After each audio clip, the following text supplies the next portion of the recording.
The Illuminate Arts and Faith Conference in Chattanooga, Tennessee wants to help you find your tribe.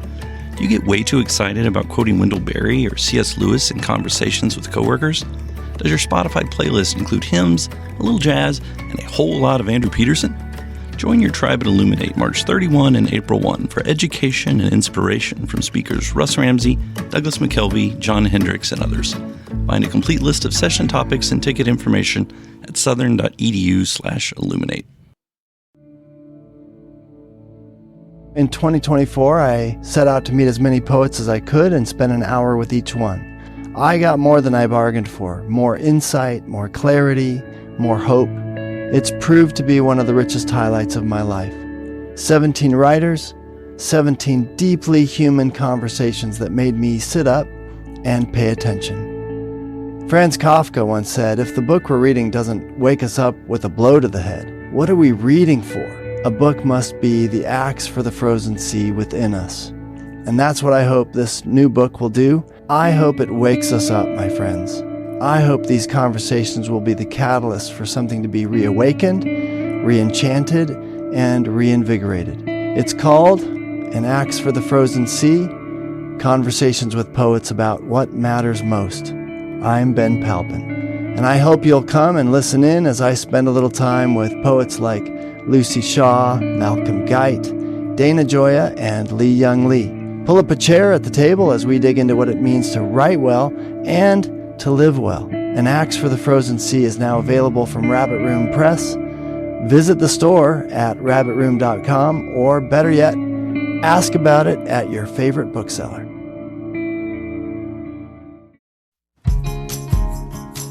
It's not about not having to work hard and try, but it is about recognizing sometimes just pushing yourself harder isn't the right answer. We need to look for others with gifts and learn. And that's just an example of the benefit of recognizing limits and living within them so that we can find others who have what we're lacking. Welcome to the Habit Podcast, conversations with writers about writing. I'm Jonathan Rogers, your host. This week's episode comes from the archives. This conversation with Kelly Kapic first aired in January of 2022. It's one of the Habit Podcast episodes I think about the most often. Kelly Kapic is a professor of theology at Covenant College near Chattanooga. His most recent book is You're Only Human, How Your Limits Reflect God's Design and How This is Good News. In this episode, Dr. Kapic and I talk about productivity, shame, gratitude, and the truth that finiteness is actually a blessing. Kelly Kapic, I'm so glad you're on the Habit Podcast today. Oh, thanks for having me. This is great. So I really enjoyed your book. Thanks. The name of which is now escaped me. You're Only Human. Yeah, You're Only Human. Yeah, I knew it was some '80s song. I was Yeah, a little Billy Joel in the background there. Yeah. But you know, the sanity of this book, the idea that we put these unreasonable expectations on ourselves, both on what we can accomplish, what we can control, and then when we don't meet those unreasonable expectations, we somehow think it's a failing, or I think that's something that is worth wrestling around with. So thanks for writing this book. Thanks. You make the case. I mean, it's almost a case that doesn't have to be made. We feel a lot of shame around our finitude, right? The fact that we're finite beings. Yeah. I mean, we go from either bragging, oh, I'm so busy, to feeling shame for not, accomplishing. It's always embarrassing to me to like. I never want to say I'm just so busy. For some reason, that makes me feel embarrassed. You're right. Because as you say, you feel like you should be able to do all the stuff all these unreasonable amount of stuff. And as you say, to be finite, that's not. I mean, that's it's not. Finitude is not a sin. Right. Yeah. One of the guiding principles of the book, and something I've been sitting with and wrestling with for 20 years or more, is that basic idea that drives the book of finitude is not sin. And I do think we confuse those all the time. And so we feel, finitude is not a word a lot of people use often. So they get, it's confusing. And just to help listeners, that doesn't necessarily mean death. Death can be part of finitude. But in this case, I'm actually concentrating on just the fact that to be finite means to not know have limited knowledge, have limited strength, you can't be more than one place at a time, Yeah. All of those kind of things, even without even talking about death, without even making it a negative. It's just, that is what it means. It's a fancy way of saying creature. You're a creature. Yeah. And part of being a creature is finite. And so I'm very interested in how we've confused the goodness of being a creature with sin. Now, even Christians don't always use that language, but we feel guilty all the time, and non-Christians too. And it often does betray certain theological assumptions. I'm very interested. I think it's fundamentally not a time management problem, but a theological one. And so we don't tend to think in that way, but I'm interested in exploring, like, what expectations do you think God has for you? And most people actually really, they'll say, nothing, but you really have to explore that. Pastorally, psychologically, a lot can come out. A lot of us do have pretty deep concerns about how God views us that show up in these ways. You're saying a lot comes out of answering the question, what does God expect of us? Yeah. What does God expect of us in a day? Yeah. And then if someone gives a good answer, well, he knows that you can only do so much in a day and you need to sleep, and sleep is a good thing. And well, then why do we have such lopsided expectations, right? Yeah, right. And there's other things going on there. But I think often lingering is some bad theology, that we really think God is a taskmaster. He's about to-do lists. Even the way people take verses like redeeming the time, we don't even know how culturally we've just assumed now that's about productivity rather than something else, right? That is a great simple example of just how profoundly we've been affected by these things. How would you frame redeeming the time, not in terms of productivity?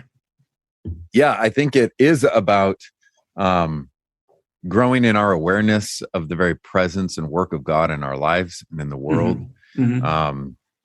And being about kingdom work.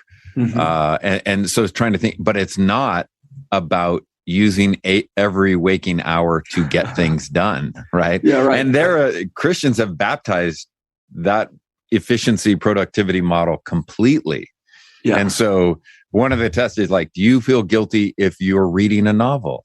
Because it's not work. It's not getting things done. And it's kind of, you have to go in a sideways thing with unexpected questions to help all of us understand how much we've been affected and how kind of disordered our assumptions have become. Yeah.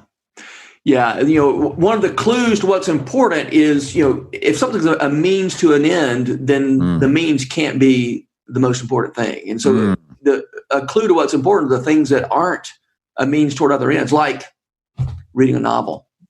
Right. Perhaps. Or going for a walk, right? Yeah.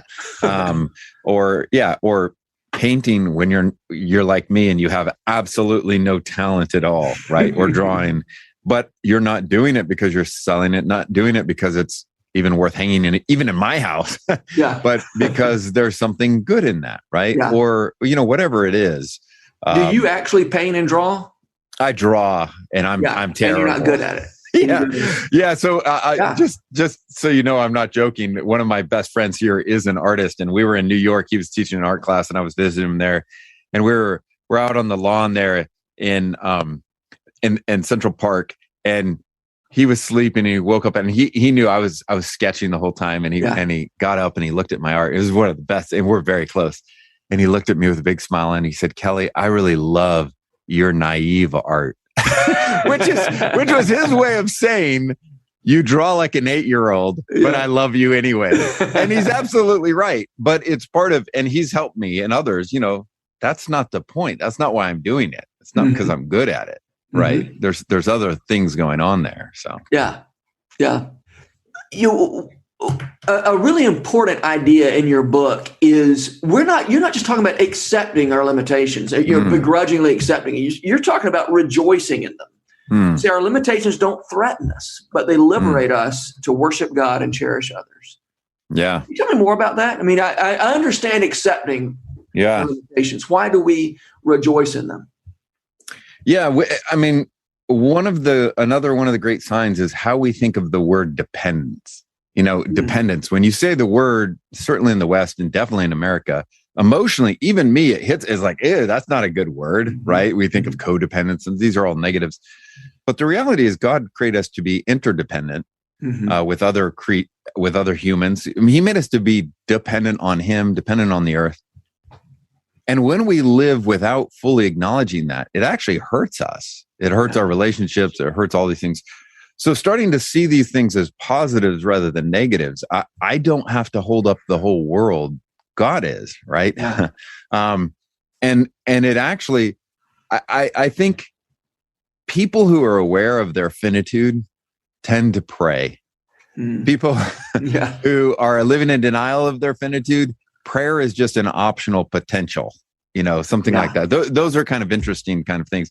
But let me just give you an example, even in a non-Christian kind of world, or it's not necessarily within the church. So my wife and I just recently watched this fantastic documentary on the saving of those school children in Taiwan years ago who got stuck in that cave for months and months, and the water had risen. Thailand, right? You said Thailand. Thailand. And they were there months and months. And so this documentary kind of tells the story of how they finally got rescued. And part of what captured my interest is you had Navy SEALs from Thailand there who, I mean, these are the top. Yeah. And they went in to try and they couldn't do it. And in fact, eventually one of them died. The truth was they're top athletes. They knew how to scuba and all that, but they weren't trained for caving. It's a very particular kind of thing. And then you had these, as they would describe themselves, nerds from all over the world who, and it's fascinating to hear their stories. When they were little, almost all of them were picked on as kids. Yeah. They were not athletic. They were not good. And they, in their own way, discovered underwater cave diving. And where others panicked, for them, it was a peaceful place. Wow. And they're like experts. So they brought in these middle-aged, slightly overweight guys, and they're the ones who rescued these kids, who led the whole. It's an amazing thing. Wow. And it is an example because at first it was like, no, we'll take over. We're the SEALs. Yeah. And part of finitude is going, I need to look, where are my limits, and where then has God provided others? It's not about never trying to. I mean, this was really hard work, and it was very risky. Even for those who have the skills, it's not about not having to work hard and try, but it is about recognizing sometimes just pushing yourself harder isn't the right answer. We need to look for others with gifts and learn. And that's just an example of the benefit of recognizing limits and living within them so that we can find others who have what we're lacking. Yeah. And it makes it possible for us to think of other people as our allies and not our competitors. Exactly. Exactly. We now train kids thinking we're doing good because of certain views of self-esteem. You're the best. You're the best. Well, there's only one the best. And as a college professor, one of the difficulties of our job these days is this is often the season of life when kids who've been told you're great at everything discover they're not. Yeah. And maybe they're not even in the top percentage. And they're not the best. They're not the brightest. They're not the most beautiful. And it doesn't make them bad. But their worlds start to crumble because they've been told that. Yeah. And they view everyone as a competitor rather than learning to celebrate and delight in one another. Yeah. I mean, think about the guy who gets picked last in the NFL draft. Right. That's, you have feelings about that. Right. But I did the math once, and it's something like you are in the 0.004% best athlete, best football players of the people who started in, high school or whatever. Yeah, that's a great example. I love that. That's a fantastic example because the way even they get talked about, they're an 8th round draft. Like they're one of the best athletes you'll ever meet in your life, right? Yeah. And it just shows how skewed all of this is and this kind of superhero model. And as you know, at one point in the book, one of the things I'm interested in exploring is that myth of the heroic individual, because even in thought, it's a myth. It's not really true. Whether you're talking about Elvis Presley and his dance moves, which he didn't originate, he drew from others and modified, or Martin Luther's insight on, salvation by grace alone and faith alone. The whole Wittenberg faculty had that. But the way the story gets passed, because it's easier, is we make individuals heroes rather than the complexity of networks and friendships and history and all of that. Yeah. Yeah. That's such a great reminder. It occurs to me that when we accept our limits, our creatureliness, that's what puts us in a position to accept everything else, right? And when I realized that I'm not, when I realized that I woke up this morning in a world I didn't make, then I am in a position now to receive, and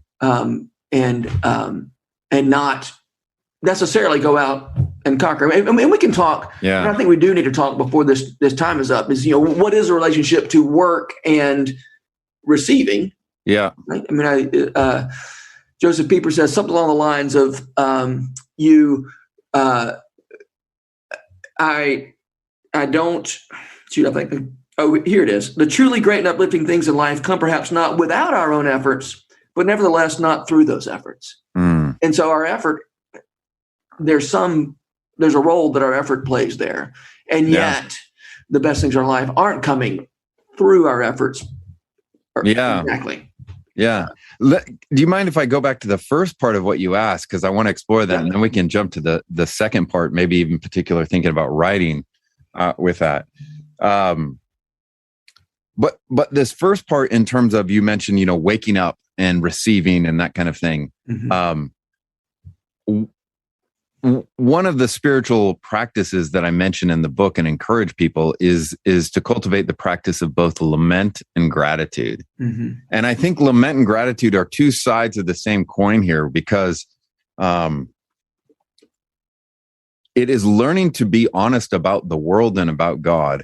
And when you wake up and or when you're living and things are really hard and they seem bad and problematic and God seems distant, or sickness is striking people you love, whatever it is, the very practice of lament is an admission you can't control it. And it's turning to the only one who is sovereign and good, and who can absorb those laments and takes you to Christ. And that's a longer conversation to make sure it's not this abstract, this is not about God as an accountant, just kind of manipulate, or a puppet master. But anyways, lament is a helpful practice because it helps Christians stop being syrupy and fake about the world. No. Things are really bad. The flip side of that is gratitude. Gratitude is recognizing also we are receivers. These are gifts from God, right? All good gifts come from above. And gratitude is something to cultivate. It's not that there aren't things to be grateful for. They always are. It's just, are we aware of them? Are we attentive to them? And God actually made us that way. There's all kinds of psychological literature. I've worked with a guy named Robert Emmons at UC Davis, who's a psychologist and works in positive psychology. And I know there's some debates about positive psychology, but there's fascinating studies about gratitude studies. And you can actually have someone do a gratitude journal for a month, just anyone, make them write down 5-10 things they're grateful for every day. And by the end of the 30 days, blood pressure goes down, people sleep slightly better. It's just, actually measurables. Now, as a theologian, I get nervous about certain things like that, but there's also something that just resonates, right? God made us to be grateful because we're creatures who have always been dependent. And all that's doing is getting us a little bit more in touch with how he made us. So it aligns us with reality. Yeah, exactly. Just it's as Dietrich Bonhoeffer talks about, it's just the real.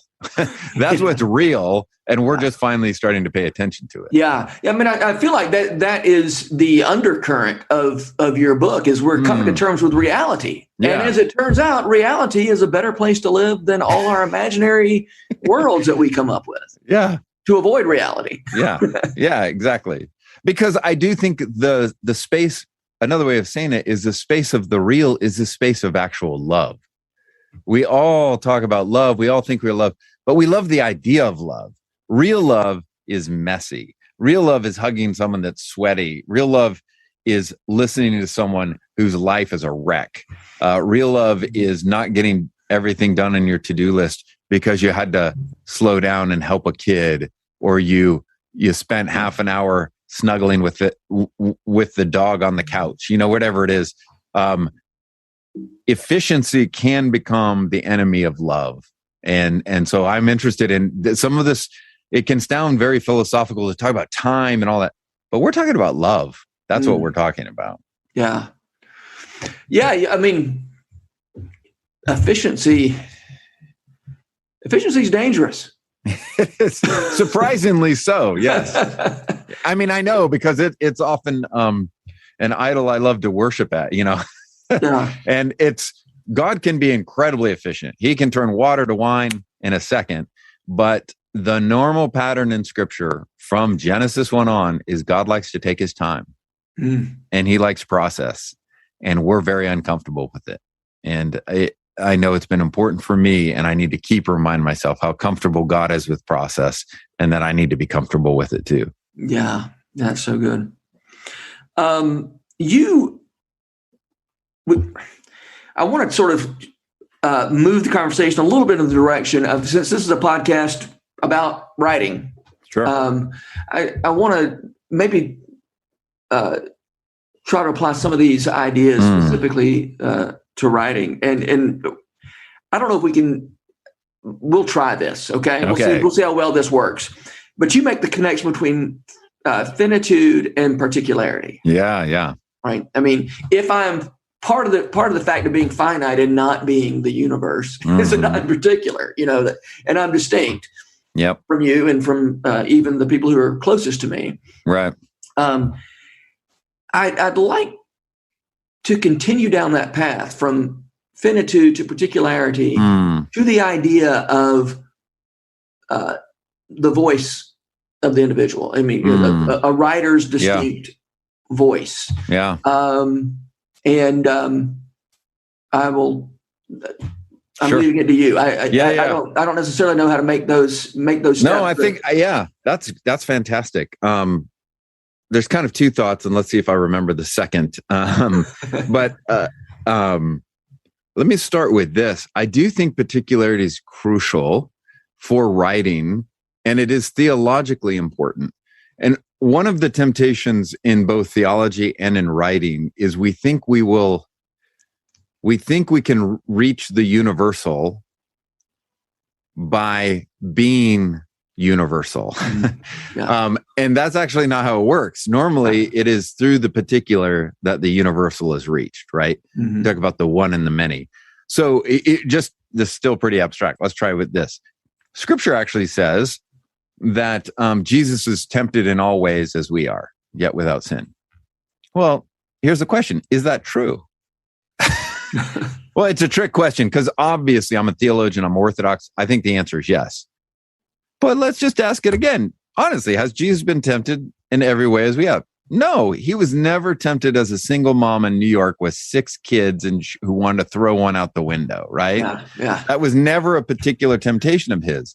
He was and so it sounds very spiritual to say he's tempted in every way and not think through what it means. And what you end up doing is undermining the particular humanity of Jesus, which is very important to orthodoxy. It's also very important to pastoral care. So, no. Jesus had particular temptations in all the very kind of categories of human experience, but they weren't universalized in that kind of way. So as writers, I think we rightly write out of our particularity and story without apologies, knowing that in the particularity, people will see genuine humanity and can relate to it. And then I think you can make connections and move from there. It's not that they say, oh, that's exactly what happened to me, or that's exactly how I think. But I do think particularity is a way. There's an irony. By becoming more particular, sometimes we can reach more people. Yeah. I think particularly of a book I wrote on suffering, and that was the case. I really had to wrestle through. By being more particular about things, the book's primarily about physical suffering, but I've had a lot of people who dealt with sexual abuse and other forms of abuse write and say how helpful it was and other things. And it's a particularity, even though it's different, that I think resonates. Mm-hmm. Can you talk through the you're not using finitude and particularity as synonyms for one another. They're related notions. Is that fair to say? Yeah, I mean, finitude is just the overlap is tremendous. I'd have to really think through that, but because it can become quite a philosophical debate. But a particular creature is what is finite. I mean, finite is just a philosophical idea of the very limits of something, right? Mm-hmm. Or it requires a thing. It requires certain kind of limits or space or whatever. And the reality is everything is finite except God from a Christian perspective. The fancy definition of creation is everything that's not God. That's the definition of creation. Everything that's not God, which by definition means everything is finite except God. Uh-huh. But then all that he makes, whether you're talking about an angel or a particle of dust or a human, there's particularity in that. Uh-huh. Okay. And then you, in that chapter, you sort of play that out in terms of we receive God's love, for instance, as a particular being. Like, it's not just that God loved us in a general sense, right? Loves us in a general sense, and therefore has no choice but to tolerate me, even though I can be kind of a jackass sometimes. Right. But rather, he loves jackasses, specific jackasses. Yeah. I know, and that's a great question. Thank you for even exploring that. So, as you know, like the second chapter is, does God love me? And we say God loves the world all the time, but I've found even very serious Christians who've been Christians for a long time, does God love me? They say, yeah. But when you scratch a little and get under that, we often really struggle with the idea that God might actually love me. And I've started to change the question and say, does God like you? Mm-hmm. Now, I'm a theologian. I know all the potential questions here, but it's still a good question. Does God like you? And that's about particularity. Like, does God just find your personality irritating? Is there just a general standard personality and everyone's got to be the same? No. He loves the bodies he made. He loves the personalities he's made. He doesn't love the sin that distorts us, right? And that hurts shalom. So it's very interesting. Augustine has this great line where he basically says, he's standing amazed about God. And he says, somehow God is able to love what he made. And here he's talking about each of us made in his image and our particularity, and hate what we made, which is our sin. Uh-huh. So he actually, because people are like, well, Kelly, I think you're being too sentimental here. God hates us because he hates our sin. No. Augustine's got it right. He loves what he made. He hates the sin and he's going to have to deal with it. But don't think that means he doesn't like you, that you're an extrovert or that you are really into the, spaceships or I don't know, whatever your interest is. You love sci-fi and others don't. He loves how he made you, right? Yeah. He doesn't love the sin. But he loves what he made. Yeah. I think sometimes we think in terms of almost a syllogism. God loves human beings. I'm a human being, therefore God loves me. Right. Therefore God doesn't have any choice because we just set up this big category of human beings. And exactly. And I slid in there by being a human being. Yeah. And it's kind of like you often feel, if you ask someone, do your parents love you? They'll say yes. And then I ask, do they like you? You'll get a lot of hesitation sometimes. Yeah. And that's the beginning of a conversation, right? Because it's exactly what you said. They feel like, well, they're my parents. They have to love me. Mm-hmm. So the like question is actually often more interesting to explore. And it's along these lines in the 16th century, the Heidelberg Catechism, when it talks about the Lord's Supper and receiving the Lord's Supper, they're very intentional in the language that when you take the Lord's Supper, you confess that he gave his life, he gave himself for me. and it's very personal.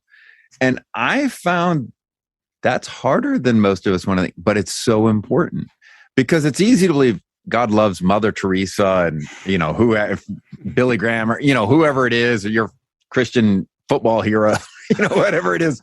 But to actually go, no. Or the poor person, God loves them. But what about me? That actually is an act of faith to believe he could love me. And I'm not impressive. I'm just this person. I got sin. I got a mess. I don't love God the way I should. No. He loves me. There's a particularity there that I think is very beautiful. Yeah. You keep going off to theology. I'm trying to talk about writing. Oh, Kelly. I'm sorry. No, one thing I was thinking about in that chapter about particularity is, this has come up on other episodes of this podcast, but okay, I can't write like Marilyn Robinson, but she can't write like me either. Yeah. There's a particularity in what we do, and that's it's hard to lean into that, right? It's hard to say, to acknowledge that my vision of the world, the way I can talk about that, really does bring something. I feel like I need to conform myself to my favorite writers or whatever. And no, that's a great. I'm sorry. Go ahead. No, I want you to talk. Yeah. So I love that, and I guess I would encourage, especially those who writing is a newer thing or it's a struggle, because this is like book 14 or whatever, 15. But I turned 50 this year. And one of the things I've been reflecting on is it feels like even just in more recent years, I'm getting more comfortable with my own voice. Yeah. Now, unlike many of your listeners, I write nonfiction. It is often of a theological pastoral bent. So I found, like, my PhD is on a 17th century figure. There's something very comfortable of hiding behind other people. Right. Yeah. But there is, just like someone who's writing fiction, to put yourself out there. And in fiction, it's an indirect way too. That's hard. And there is a growth process. I do think we all kind of imitate writers that we look up to. And it takes a lot of time and process to start to find our own voice. And I think that's all right. But I think imitating other writers is a decent way to start finding your own voice. Yeah. I mean, here's the other thing I would just say. When I talk to writers, often the number one thing for me, when I'm honest with them, is I think of writing as psychological warfare. Yeah. I mean, it is just, and so in the same day, in the morning, I can look at something I've written, and with all honesty and integrity, I could read it and go, I think that's pretty good. I think that's really helpful. And then at 3 that same day, I can read it again, and with the same honesty and integrity, think, this is such crap. It is not worth the paper it's on. Yeah. And to not believe either, to just learn to distrust yourself and just in the sense of you're not the best, you're not the worst, and just keep going and let other voices in that process. And then you find some particularity in that. Yeah, that's good. So I'm going to, just because I really want to talk about this, there is no transition here. This is just me changing the subject. All right. Okay. It's great. One of the most important ideas in this book is the idea that humility, that the basis of our humility is not we're all sinners. Right. Which we are, by the way. I mean, I'm Presbyterian. I don't mind talking about sin. Right. but the reason humility is essential to my humanity is because I'm finite. Yep. And so, of course, the fact that I am sinful is related to that, but it's not the central fact of it. Right. And so you make a point I'd never thought about before. If there had been no fall, humility would still be an essential part of what it means to be human, because we are finite. Exactly. You got it. Great summary. I actually, if you say to people, we need to talk about humility, or let's talk about humility, it feels like, okay, let's go to the dentist and get a root canal. We know we should talk about it. We know it's good for us. We know we should have it, but it doesn't sound fun. But rightly understood, I think it's joyful. I think it's life-giving. And even how we think of the eternal Son of God becoming man and humbling himself, what does that look like? The incarnation, I mean, you and I are recording this during Advent. The incarnation, the idea of God taking on a human nature and becoming human is God's great yes to his creation. It's somehow the creator taking on creatureliness, right? Well, that is his way of saying what I made, I like, right? And that includes dependence. And so, yeah, humility, I really do think at its root is just the idea of recognizing what's real, like we've talked about. Yeah. The reality is I'm dependent on the earth. I mean, we had a pandemic to slightly remind us, oh yeah, we are dependent on these things that are beyond us. But dependent on the earth, I'm dependent on neighbors, and I'm dependent upon God. Simply recognizing that is the good of being a creature. And that's just humility. And that really is meant to unite us together, to unite us to God, and to create a situation for joy. And dependence is not sin. What sin does is it perverts the dependence. Now I'm going to use you. Now I'm going to manipulate you or conquer you. And so it screws up the relationship. Yeah. So maybe you can help me make the transition to the next topic. Okay. Which is related. So we are humble. We have a proper relationship to our finitude, and our finitude includes our gifts, right? Yeah. Yep. And so you talk about you're using Aquinas here to talk about magnanimity and pusillanimity. Yeah. A couple of words. I guess we still use the word magnanimity. We don't use pusillanimity too much. Yeah. But can you? I'm now opening the floor for you to talk about magnanimity and pusillanimity. Yeah, that's great. Relevant to the ways we think about our gifts and our work and those kinds of things. Yeah. I mean, magnanimity is this idea of kind of at its base, greatness of spirit, right? Or this really, and pusillanimity is this idea of smallness of spirit. Mm-hmm. And Aristotle was interesting. A great ethicist said, Aristotle would have hated Jesus and Paul because of their views of humility, because Aristotle had a problem with humility. Now, Aristotle's scholars would want to parse that out a little bit, but nevertheless.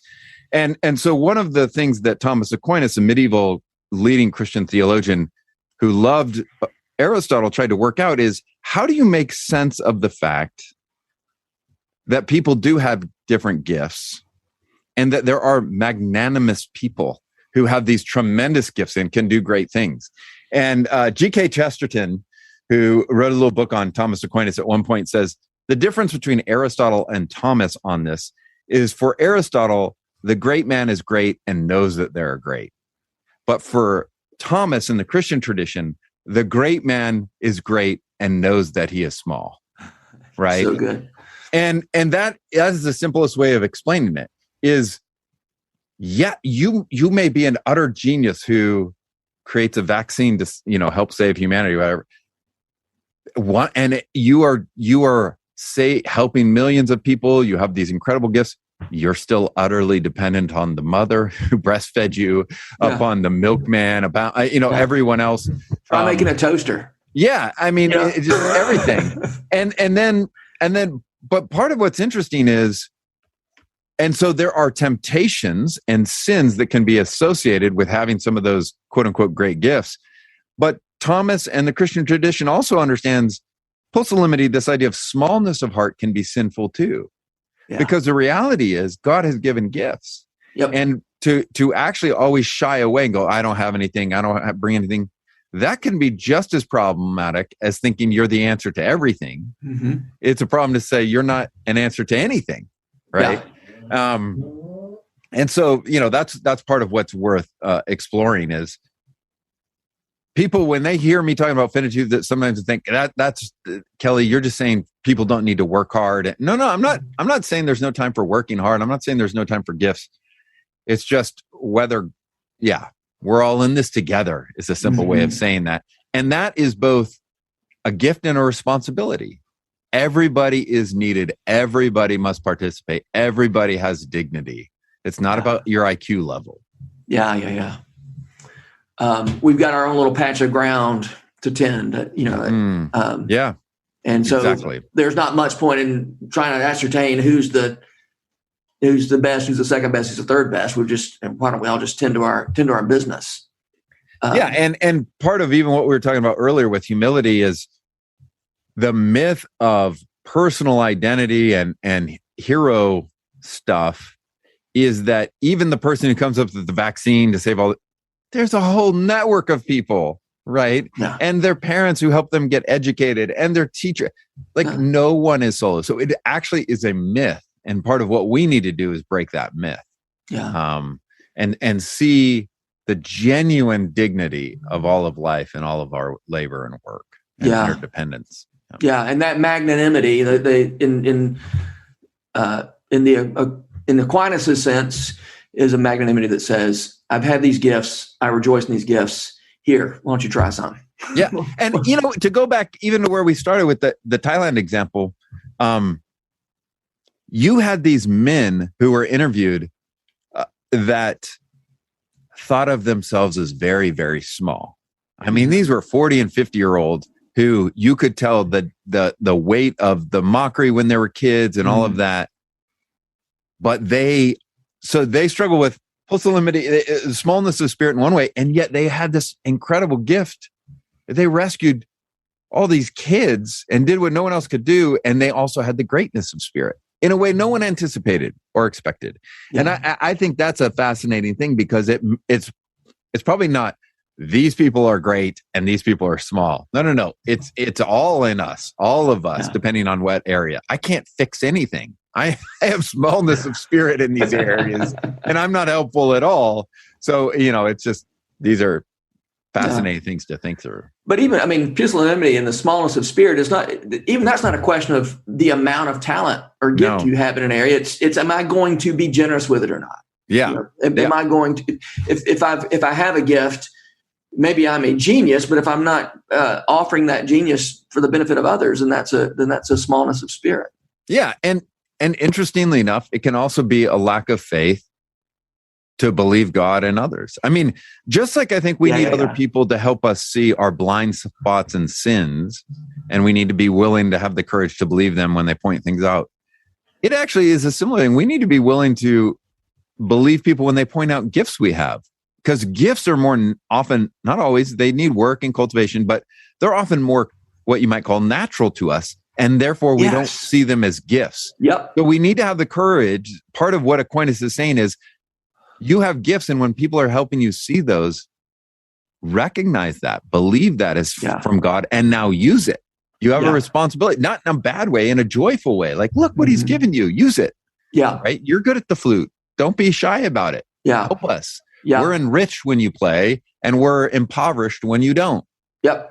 We think it's somehow, it's our responsibility to pay a lot of attention to our shortcomings so we can improve our shortcomings instead of leaning into what we're really good at. Yeah, we need the courage to both admit and to hear people with our shortcomings, and also the courage to believe the positives. Yeah. And depending on your personality and background, either one of those can be super hard. Yeah.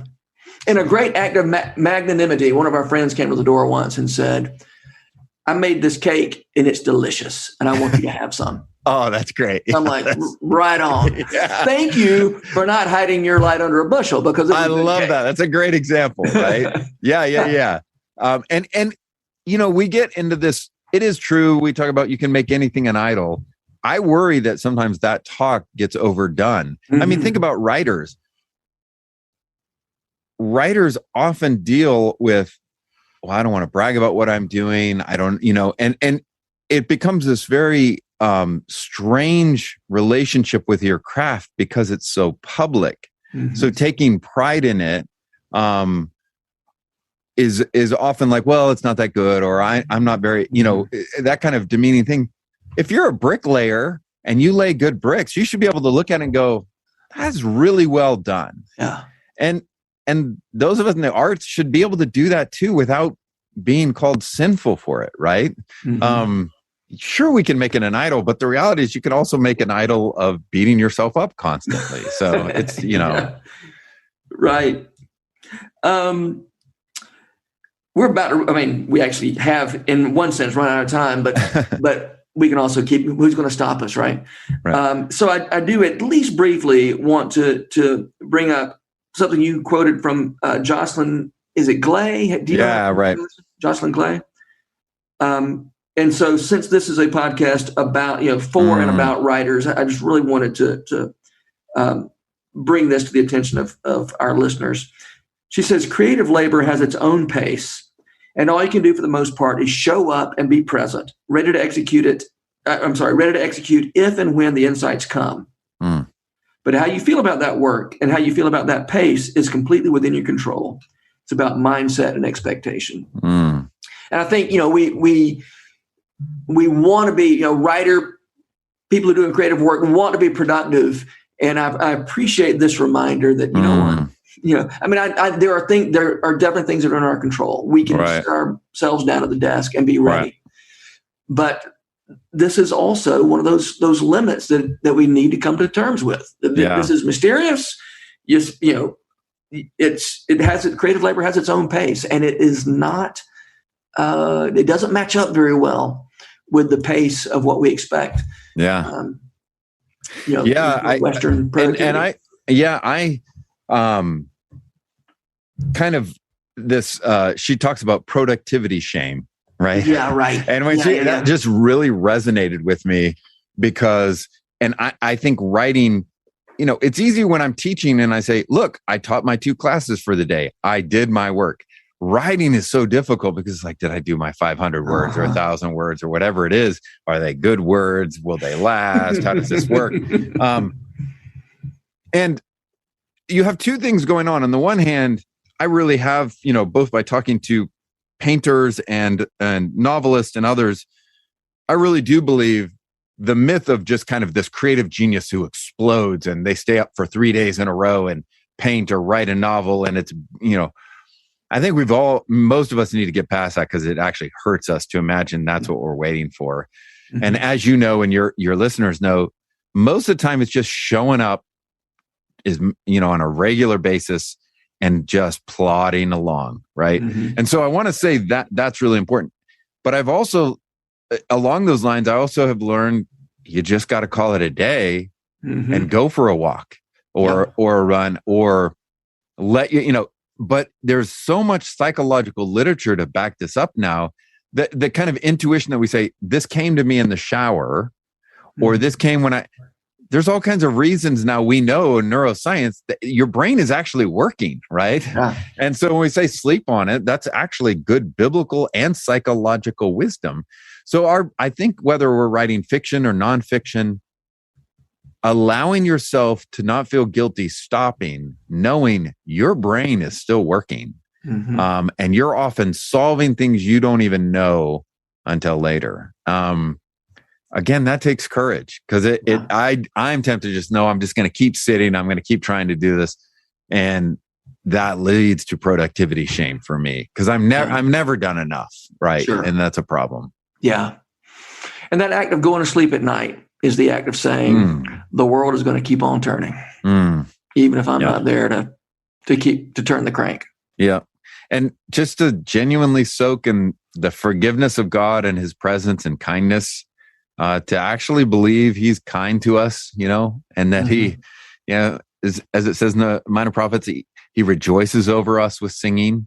That takes courage to believe that, because most of the time, at least me, when I lay my head on the pillow at night, I don't feel like I crushed it. There's always so much I didn't do and, failures and all that. So both sin and just finitude. And so it really takes you back to the gospel. Either this is good news or it's not. Yeah. So great. All right, let me ask you the obligatory last question, and that is, who are the writers who make you want to write? Yeah, that's a great question. I mean, for me, Dietrich Bonhoeffer is someone, when I read him, just the sentences are rich and are constantly like, that is so good. J.F. Packer, in a different way, is the kind of certain model of the way he does things, and Eugene Peterson. Yeah. And in different ways, kind of in my genre, Michael Horton is an interesting person because he can write high for academics and also to the laity and the church. And that's interesting. In the same way, Jamie Smith and I probably have some overlap, and I like the way he does things. And I'm glad there's someone else who will try and address laity, who also will do philosophical and theological things and require quite a bit of his readers. Yeah. Great. Well, Kelly Kapic, this has been so much fun. Thanks for doing being this. Here. Yeah, thanks for reading the book. I appreciate it. It was my pleasure, I assure you. All right. Bye then. Bye.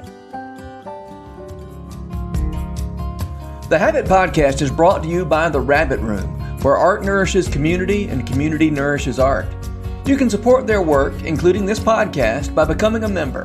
Visit rabbitroom.com/membership. Special thanks as well to Taylor Leonard for letting us use her song Diamonds as the theme music for the Habit Podcast. You can learn more about Taylor and follow her work at taylorleonard.com.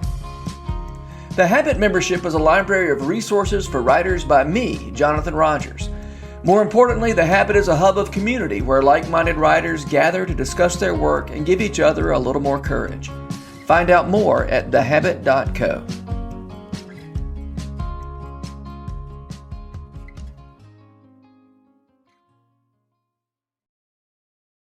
If you've enjoyed this podcast episode, consider joining the Rabbit Room membership. Your membership helps sustain this community, funding everything from publishing and podcasts and theater productions to events and programs that support artists who create with a Christ-centered vision. We'd love to have you on board. Learn more at rabbitroom.com/member.